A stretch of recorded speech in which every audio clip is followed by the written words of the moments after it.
అలసిన మీ శరీరానికి శక్తి, బలం, ఆరోగ్యం కావాలా? Second shilajit resin. అందమైన చర్మ సౌందర్యం మీ సొంతం. Second aqua radiance deep cleansing gel. అవును, ఎందుకు బ్రో నార్మల్గా ఈ జబర్దస్త్ కాంట్రవర్సీస్ ఎక్కువ అవుతుంటే ఎవరు ఏదో నార్మల్గా ఏం చేశారు? రీసెంట్గా కూడా ఒకటి సుధీర్ది అది సీన్ రీక్రియేట్ చేశారు.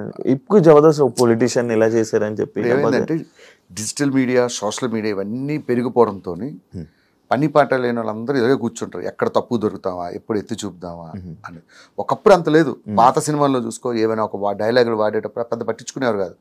అదే ఇప్పుడు మనం మాట్లాడే ప్రతి మాట, ప్రతి పదం, ప్రతిదీ క్షుణ్ణంగా గమనిస్తూ ఉంటారు. ఏ చిన్నది దొరికినా ఈ నెల పట్టుకుందాం అంతే. ఒక్కడు ఉంటాడు రెచ్చగొట్టడానికి, 4-5 రెచ్చగొడతాడు. వీళ్ళందరూ కలిసి మనం స్టార్ట్ చేస్తారు. అది ఎక్కువ జబర్దస్త్ మీదే. మరి జబర్దస్త్ ఈరోజు జబర్దస్త్ చేస్తున్నాం అంటే ఎన్ని రెస్ట్రిక్షన్స్ మధ్య చేస్తున్నాం తెలుసా? లాయర్ గెటప్ వేయకూడదు, కోర్టు సీన్ చేయకూడదు, యముడు గెటప్ వేయకూడదు, స్వామి అనకూడదు, బాబాలు పెట్టకూడదు. ఇన్ని రెస్ట్రిక్షన్స్ మధ్య మేము కామెడీ చేస్తున్నాం. అబ్బా, అది అందుకే ఇంకా రాను అది చాలా రెస్ట్రిక్షన్స్. ఇటీవల ఏంటంటే వాళ్ళు ఒక పద్ధతులు ఉంటాయి, ఆ పద్ధతిలోనే చేయాలంట. డబుల్ మీనింగ్స్ ఎక్కువ. మరి ఎందుకు మనం చూస్తే డబుల్ మీనింగ్, చూడకపోతే ఏమిటి మీ ఆవిడ బాగుందండి అన్నాం అనుకో, థ్యాంక్స్ అండి అంటాడు. రెండో మీనింగ్లో చూస్తే మా ఆవిడ బాగుంది అన్నాడు ఏంటి, ఏ యాంగిల్లో అన్నాడు వీడు. ఆలోచిస్తే డబుల్ మీనింగ్, ఆలోచించకపోతే సింగిల్ మీనింగ్. ఎంజాయ్ చేసేవాడు ఎంజాయ్ చేస్తాడు, ఎంజాయ్ చేయలేని వాళ్ళు నెగిటివ్ కామెంట్స్ పెడతారు. చంద్రబాబు టచ్లో ఉన్నారు, అందరూ టచ్లో ఉంటారన్న, అందరికీ టచ్లో ఉంటారు. కానీ నేను ఎక్కువ వాళ్ళతో ఇది నా పని, నా లైఫ్, ఏదైనా అకేషన్లో అయితే కలుస్తాను. లేడు కదా ఇంకా మీతోనే. ఏం కాదు, చంద్ర కానీ శ్రీను గారు కానీ వీళ్ళందరూ కలిసే ఉంటారు మాతో. ఏదైనా అకేషన్ సందర్భం వచ్చినప్పుడు అందరూ కలుస్తారు. ఇంకోటి, మీ వాచ్ కోసం మీరు ట్రోలింగ్ చేశారు కదా బ్రో, మీ మీద బాగా బలిసినోడు బాగున్నాడు కదా అని చెప్పి, అది ఏంటి అది? అది ఒకరోజు మా నాన్న అడిగితే చెప్పాను ఇంటర్వ్యూలో. వాచ్ అంతా 25,000 30,000 ఉంటుంది. కింద కామెంట్లు పెడతారు కదా, ఇప్పుడు ఉన్నాయని బలిసి కొట్టుకుంటున్నాం, తర్వాత లేకపోతే ఏంటి పరిస్థితి. ఒకటి బ్రో, నువ్వు లేనప్పుడు ఎంజాయ్ చేయలేక, ఉన్నప్పుడు ఎంజాయ్ చేయకపోతే నీకు వేరే వాడికి పరిస్థితి ఏంది? నేను సికింద్రాబాద్ కొత్తలో ఐటమ్ వచ్చిన కొత్తలో 10 సార్లు తిరిగాను, నా వాచ్లని చూసాను. ఇప్పుడు కొనుక్కుందా, ఏది రోడ్డు మీద వాచ్ కొనుక్కోవడానికి అంత ఆలోచించేవాడిని. సంపాదించిన తర్వాత కూడా నువ్వు అనుభవించకపోతే ఎందుకు చెప్పు? అలా అని నేను మాంసం తిన్నామని చెప్పి దుమ్ములు మెల్లేసుకుని తిరగమంటలే. నాకు నచ్చింది ఫలానా వాచ్ కొనుక్కుంటా. ఇప్పుడు నీ దగ్గర షూ చూసాను అనుకో, మా శివ షూ బాగుంది, నాకు అనిపించింది కొనుక్కుంటా అని అనిపిస్తా. అర్థమైందా? వేరే వాడు సంపాదించినాడు ఏమనుకుంటాడు, పాపం అనుభవించలేడు. నేనైతే లైఫ్ ఫుల్ ఎంజాయ్ చేస్తా. ఇది కొనుక్కోవాలనుకుంటే కొనుక్కుంటా, ఇది తినాలనుకుంటే తినేస్తా, ఎంజాయ్ చేస్తా. ఈ వాచ్ ఎంత? ఇది 45,000. 45,000? అరే, నాకు వాచ్లు అంటే చాలా ఇష్టం. దాదాపు ఇంట్లో ఒక 200-300 వాచ్లు ఉంటాయి. వాటి మీద ఎక్కువ పెడతావు బ్రో ఇన్వెస్ట్మెంట్? వాచ్లు అంటే చాలా ఇష్టం. నా స్కిట్స్లో చూడు, ఒక్కో స్కిట్లో ఒక వాచ్ ఉంటుంది. ఎన్ని వాచ్లు ఉంటాయి చిన్న కలెక్షన్? ఒక 300-400 ఉంటాయి. అన్నీ హై. 300-400 వాచ్లు, 5-6 కేసులు ఉంటాయి. ఇష్టం వాచ్లు అంటే. వాచ్లు ఏం ఫీల్ ఉంటుంది? నార్మల్ నాకు అర్థం కాలేదు, వాచ్లు ఏం ఫీల్ ఉంటుంది? ఒకడికి ఐశ్వర్య అంటే ఇష్టం, ఒకడికి షకీల్ అంటే ఇష్టం. నీకు ఐశ్వర్య ఇష్టం అని చెప్పేసి షకీలలో ఏం ఫీల్ ఉంటుంది అంటే నేనేం చెప్పను, ఇది నా ఇష్టం, నాకు నచ్చింది, ఎవడి ఫీల్ ఆడిది.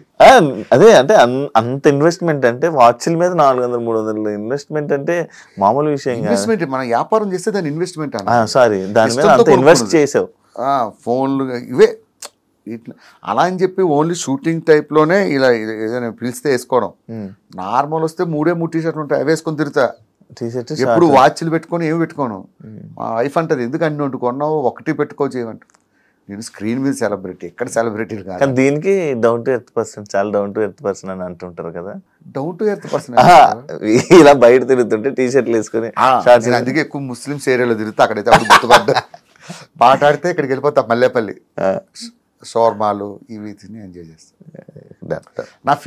నాదేంటంటే ఉండి ఎంజాయ్ చేయకపోతే, నేను చాలా మందిని చూసాను అబ్బా మా సెలబ్రిటీల్లో, కనీసం వాటర్ బాటిల్కి 20 రూపాయలు తీయడం చూసా, లక్షలు సంపాదించి వాటర్ బాటిల్కి. నిజంగా వాళ్ళతో పోల్చుకుంటే నేను కంపేర్ చాలా బెటరే. ఫుడ్ విషయంలో, బట్టల విషయంలో, వీటి విషయంలో అసలు కాంప్రమైజ్ అవ్వను. నచ్చిన కొనుక్కుంటే నచ్చింది తింటే. అలా అని దుబారా కాదు. 100కి 50 రూపాయలు అనుభవిస్తే 50 రూపాయలు సేవ్ చేసుకుంటాను. అలా అని 100 రూపాయలు ఖర్చు పెట్టి 99 రూపాయలు సేవ్ చేసాం అనుకో, ఏదో రోజు నీకు పోతావు, లేకపోతే ఏ హాస్పిటల్ అడ్మిట్ అవుతావు, ఈ డబ్బు అంతా డాక్టర్లు దొబ్బుతారు. అప్పుడు మనం ఫీల్ అవుతాం చచ్చిపోయేటప్పుడు 5 నిమిషాల ముందు డాక్టర్ 5 నిమిషాల్లో పోతారంటే. ఆ రోజు బావొచ్చులో బిర్యానీ తిందాం అనుకున్నాను, డబ్బులు మిగిల్చుకుందాం తినలేని బాధపడాలి చచ్చేటప్పుడు. అదొద్దు. లైఫ్ దేవుడిచ్చిన షార్ట్ లైఫ్, నచ్చింది ఎంజాయ్ చేయడమే. అది ఎవరు చెప్పినా విన్నా, నాకు నచ్చినట్టు ఎంజాయ్ చేసేస్తాను. స్కిట్లు బాగా లావు సన్నమయ్యావా బ్రో? బయట సన్నగానే ఉంటాను అబ్బా, టీవీలో ఎందుకు అట్లా లావు కనబడతాను అర్థం కాదు. అది బయటికి వెళ్తుంటే అడుగుతారు, ఏమయ్యా భాస్కరం ఏమైనా జబ్బు చేసిందా నీకు అంటారు. ఏమైందమ్మా అంటే, టీవీలో అంత ఉంటావు, ఇక్కడ ఏం తింటున్నావు అంటారు. అది టీవీ వల్ల, కెమెరాస్ వల్ల. కెమెరాలు బాగానే ఉన్నారు, బాగానే ఉంటారు, బయట ఫిట్గానే ఉంటారు. 2 పాలసీ, లైఫ్ పాలసీ. రోజు ఈవినింగ్ 6 తర్వాత ప్రపంచంలో ఎవరు పిలిచిన వెళ్ళను, అంటిల్ ఈవెంట్ లేదా జిమ్. బయట జిమ్కి వెళ్ళిపోతా. జిమ్ అంటే కండల గిండలు ఏం చేయను, కార్డియో ఎక్సర్సైజ్. ఇవి 2 తుఫాన్ వచ్చినా వెళ్ళిపోతా. మా ఆవిడ అడిగితే ఎందుకు వెళ్తావు ఈ టైంలో, వర్షం వస్తుంది. 2 అయితే బయటకు వెళ్ళి డబ్బులు సంపాదించాలా, లేకపోతే ఆరోగ్యం సంపాదించాలా. ఆరోగ్యం డబ్బు కన్నా విలువైంది, సో దానికి ఎక్కువ ఇంపార్టెన్స్ ఇస్తాం. Last final question bro, India గురించి. ఇండియా గురించి పహల్గామ్ ఏదైతే అటాక్ జరిగిందో దాని గురించి మాట్లాడుతూ గొప్పలో మనం ఉంటుంది కదా బ్రో. ఒక నీ ఇండియన్గా నీ ఫీలింగ్ ఏంటి బ్రో? అంటే లైక్ నేను ఇది అడగడానికి ఒక రీజన్ కూడా ఉంది. అంటే కొంతమంది సెలబ్రిటీస్ కానీ వీళ్ళు కానీ ముస్లిమ్స్ వాళ్ళు ఉన్నారు. ముస్లిమ్స్ అంటే ఇప్పుడు ప్రతి ఒక్క ముస్లింని తిట్టడం జరుగుతుంది కొంతమంది. గుర్తుపెట్టుకో బ్రో, ఇండియాలో ఉన్న ప్రతి ముస్లిం ఇండియన్. మనం ఎవరో ఒక 2 ఉంటారు చేరపురుగుడు. ఎక్కడ ఉంటారు? ముస్లిమ్స్లో ఉంటారా? హిందువుల్లో ఎదవలు లేరా? మన హిందువుల్లో కూడా 2-3 ఎదవలు ఉంటారు. ఎవరో 2 కామెంట్లు పెట్టారు, 2 అలా చేశారని అందరిని అనడం అనేది అది కరెక్ట్ కాదు. అది అబ్సల్యూట్లీ రాంగ్. ఇండియాలో పుట్టిన ప్రతి వాడు ఇండియాకే సపోర్ట్ చేస్తారు. ఎవరో 2-3 పాకిస్తాన్ సపోర్ట్ చేస్తారు. అలాంటి వాళ్ళు నేను కూడా చూశాను. వాళ్ళు అనడం తప్పు. జరిగింది, వాళ్ళు చేసింది తప్పు, ఆ విషయం అందరికీ తెలుసు. దానికి ఎట్లా జవాబు చెప్పాలో మోడీ గారు చూసుకుంటారు. టైం దేనికైనా. మోడీ ఏమన్నాడు చూసారుగా, ఎవరిని వదలదు, వెతికి కొడతా ఉన్నారు. ఇప్పుడు వాడి దాడి చేసినట్టునే మోడీ దాడి చేశాడా? చేయలేదు. అలా చేస్తే వాడికి మనకి గొప్పతనంగా ఉంటుంది. టైం చూసి కొట్టాలి. థ్యాంక్ యూ బ్రో, ఇంటర్వ్యూ ఇచ్చినందుకు. అండ్ ఫైనల్గా మళ్ళీ ఇంకొక సిచ్యువేషన్లో మోడీ అన్నానని మళ్ళీ దీని గురించి వీడియోలు పెడతారు. మోడీ గారు ఇష్టం కాబట్టి మోదీ గారు అన్నా. ప్రతిదీ మాట్లాడడానికి భయపడాలి. ఇప్పుడు మోదీ గారు అంటే వదిలి పక్కన పెట్టి, ఇప్పుడు ఫలానా చిన్న హీరోని అనుకో, హీరో పేరు పెట్టాం అనుకో, ఏంట్రా రమేష్ అంటున్నావేంటి, రమేష్ గారు పలిసిందారా అంటారు కింద కామెంట్లు. మనం ఏదో ఫ్లోలో అంటాం. ఇప్పుడు మనం చిన్నప్పుడు హీరోల గురించి ఏం మాట్లాడతాం, పేర్లు పెట్టి మాట్లాడుకుంటాం, ఆ ఫ్లోలో చెప్తాం. దాన్ని కూడా పాయింట్అవుట్ చేసి ఎదుగుతారు. కానీ వాళ్ళు కూడా అదే మాట్లాడతారు. మనం మాట్లాడుకోవాలి. నాకు ఇప్పటికీ అర్థం కాదబ్బా అసలు. ఒక 100% నాకు మిరాకిల్ పాయింట్ ఏంటంటే, నా కొడుకులు తిరుగుతారు, తాగుతారు, ఎంజాయ్ చేస్తారు, అమ్మాయిలతో తిరుగుతారు, పిచ్చగా ఎంజాయ్ చేస్తారు.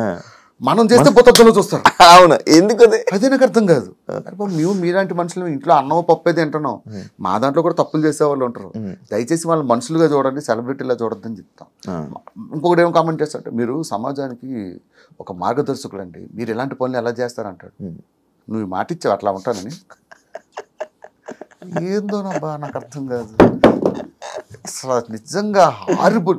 పొరపాటు నువ్వు ఏ అమ్మాయిని నీ గురించి ఏదైనా కంప్లైంట్ ఇచ్చి ఏదైనా చేసింది అనుకోటి, ఇంకా నీ గురించి పడుతుంటే జరిగింది అంతే, ఎంత రాస్తారు. అవును. Thank you so much bro, screen share చేసుకున్నందుకు. నీకు కూడా నా తరపు నుంచి ఆల్ ది వెరీ బెస్ట్. ఇంకా ఫ్యూచర్లో మంచి పొజిషన్కి వెళ్ళాలి. కేవలం నువ్వంటే ఇష్టంతోనే నీకోసం వచ్చా. Thank you so much bro, thank you so much. అలాగే నేను మాట్లాడిన వాటిలో ఏమైనా తప్పులు ఉంటే క్షమించండి. డిస్క్లైమర్, నేను చెప్పింది నా opinion. Thank you so much. Thank you so much bro. ఇంకా మంచి సక్సెస్ అవ్వాలని, మంచిగా ఉండాలని, మంచి సంపాదించుకోవాలని, మంచి చూసుకోవాలని మీ ఫ్యామిలీని మనస్ఫూర్తిగా కోరుకుంటున్నాను. And all the best bro. All the best bro. నీకు కూడా థ్యాంక్ యూ సో మచ్. చూసారు కదా ఇంటర్వ్యూ, ఇంకొక గెస్ట్ మళ్ళీ మీ ముందు కలుస్తా. అంతవరకు సీ.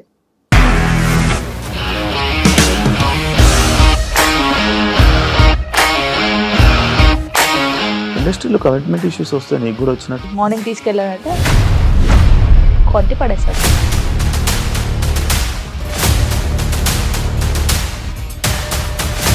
ఒక్కళ్ళు కూడా చూడలేదు ఈ సినిమా అని చెప్పడానికి కూడా చాలా ధైర్యం కావాలి. అది నిజం కదా, దాంట్లో ధైర్యం ఏంటి? నెక్స్ట్ డే ప్లేట్ మార్చేస్తే తప్పు కదా. As of now we are comfortable this అని నేను అనుకుంటున్నాను. రష్మిక గారిది మీది ఒకే ఊరు అంట కదా. నీకు కోపం వచ్చిందంటే బాగా తిట్టేత్తరా? తిట్టేస్తామండి. నిజంగా గేమ్ ని ఎలా చేంజ్ చేయగలిగారు? ఏపీఎస్ఎఫ్సి వాళ్ళకి 6 నెలల్లో నేను 6 లక్షలు కట్టా. బిజినెస్ చేయాలనుకుంటే it is as difficult as riding a tiger.